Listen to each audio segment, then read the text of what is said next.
A pessoa que sofre de bruxismo costuma fazer o quê? Essa é uma pergunta fácil. 3, feitiçaria. 3, feitiçaria. Você tem cartas... Você também acha que bruxismo tem a ver com feitiçaria? Eu sei que a palavra é estranha. Bruxismo é quando você range ou aperta os dentes sem perceber, normalmente à noite, mas também acontece durante o dia, chamado bruxismo de vigília.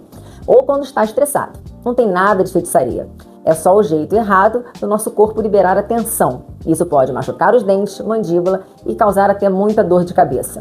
A boa notícia é que dá para controlar com uma placa oclusal, acompanhamento do seu dentista e algumas estratégias de relaxamento que eu sempre ensino ao meu paciente. Assim você protege seu sorriso e dorme mais tranquilo. E aí, você também achava que o bruxismo tinha a ver com feitiçaria?